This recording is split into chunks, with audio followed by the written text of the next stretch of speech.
Thank you for tuning in to another episode of How to Get Your Boss the Finger. I'm your host, Sean Wright. I like to talk about a few things. It's a lot going on right now in the world. You got ICE are just going around, just running rampant, doing the shit that they do. And I've been telling my friends that I've been trying to get out of the U.S., trying to move to Thailand or somewhere over in Southeast Asia. And I've been wanting to do that for maybe about 4 or 5 years now. This isn't something new because I'm watching, YouTube videos of people vacating and leaving the United States. But let me explain why, and then you can understand what my purpose is compared to some of the other things that you see, like the guys who are considered as passport bros and they're going over there for women, right? Now, my situation is not like that. So I have been deciding that I wanted to move to Southeast Asia for close to 4 years now. And I've been doing my research, and I had done my research for many years. And this was something that I had been thinking about doing during the time when my wife was alive. We were planning to do this trip, but my wife kept getting sick. And each time that she got sick, it forced me to look deeper into certain situations, like cost of living if you are suffering from illnesses. I was looking for doctors, hospitals. I was looking for, my wife did dialysis, so I had to look for dialysis doctors.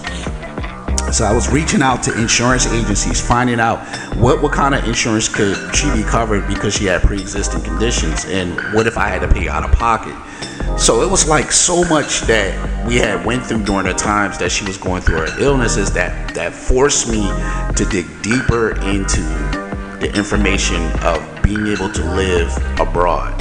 So it allowed me to do a lot more research than I would not have done had I just went blindly and just said, you know what, we'll figure it out when we get there. But no, what I learned was, like, there's insurance policies that you can purchase once you get there that will cover you and your family. And we're not talking about insurance companies like Safety Wing. Now, Safety Wing is a good insurance to use as traveler's insurance, but Safety Wing also does have a long-term insurance policy that you could use for you and your family for a case like in emergencies of, let's just say you got hurt or you got sick. You can use that policy to use their doctors over in Thailand or in certain areas in Southeast Asia. I believe it covers over maybe like 30 to 50 countries, or 30 or something countries, right? But I was looking and reaching out to a lot of different corporations through WhatsApp. I started watching like a lot of YouTube videos, and the YouTube videos would share like the customer, the information, and it would be like their WhatsApp information. So I was reaching out, talking to these people, sending out emails, getting all the information that I needed to get. And it helped me to understand the other things that a lot of the content creators don't really go deep into about moving abroad. But another thing that I started studying was like, all right, so how do I get my money over there, right?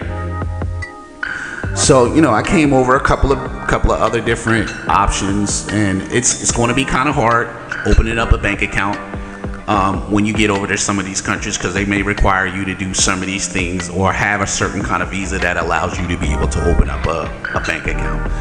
So there's all those other options. But anyway, let's get back to the situation, right? So I chose Southeast Asia because I wanted to get into manufacturing and maybe even creating a product or a service that I could sell to other countries outside of the United States.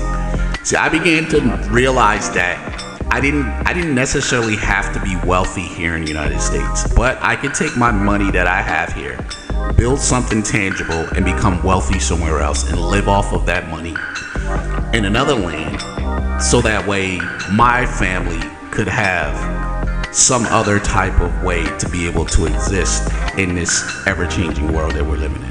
Like, I look more and more around me here in America, and I see that there's a lot of things going on that could eventually be harmful to us, and also it's a lot of restrictions going on that eventually could stop us from traveling to other countries. So I think at this time it's probably best that you try to go at least and start looking around in the year of 2026. Do not wait past 2027. Get your passport this year.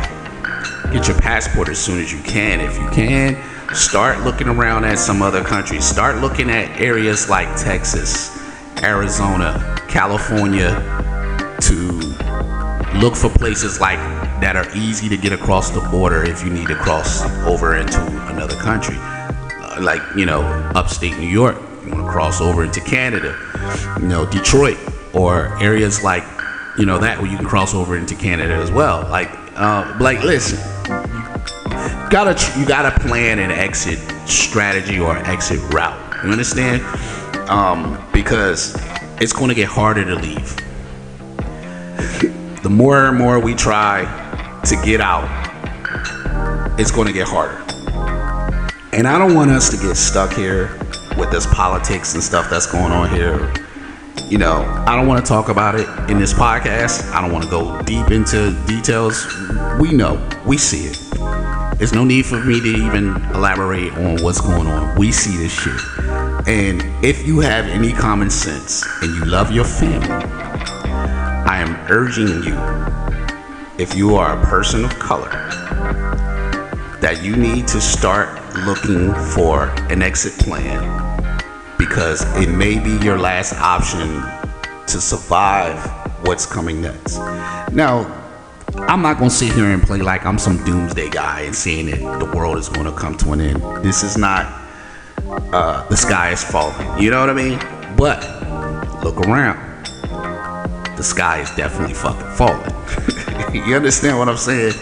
And you can't be naive and think to yourself that some of this blowback that's going on to some of these people is not going to happen to you. Now, I will say, as a black man, it is a little relieving to see some of the other shit that goes on, and it's like, all right, I'm not seeing my brothers get killed anymore, right? I mean, I'm not seeing a lot of cop killings on blacks like we used to at one point in time. Now, a lot of other people of different nationalities are getting their foot put on their neck. But it reminded me of times when it was us, and they used to sit back and used to say fucked up shit. Yeah, he deserved it. What'd he do? He did this. He did that. But now the shoe is on the other foot, and we're watching from the sidelines of people who don't look like me, which I'm a black man, and I see people who don't look like me getting oppressed by the oppressor. When they used to say, oh, you did something, you're a criminal, and you're this and you're that. Now it's like, they finally fucking get it. Now, I'm not saying that I am glad and grateful that they're fucking getting it, but I will say that it has been time that everybody fucking gets it, because we've been getting it and we've been experiencing this shit for a long fucking time. And don't think that they not gonna fucking let their foot off of our neck, really. Right now, it's somebody else. But I'm not condoning none of this shit at all. So please don't take what I'm saying as if I'm grateful and thankful that this shit is happening to somebody other than me. Because I want each and everybody out there to be fucking safe and to take care of their family and to make sure that they have a sustainable life. If it is not here, that is somewhere else. Go where they treat you better. That's what my boy say from this is a content creator that I watch, and his motto is go where they treat you best. And I believe in that wholeheartedly. So find your way, find your exit, start working on it. Get your fucking passports. Get your passport for you and your kids. And if you have to leave your parents, for those who got parents here, you gotta leave your parents. And you know, you might have to go and supply, and you might have to leave just so you can create a foundation to be able to get them to. It's not like you're leaving them, because we don't want to leave our parents. But also, we have to be mindful that we don't want to get trapped in here and become prisoners of our own country. Please take this time, take this message, and go and try to find a way for you and your family to have a better life. If it's not here, go somewhere. Thank you for tuning in. This has been an Up and Forward Media production.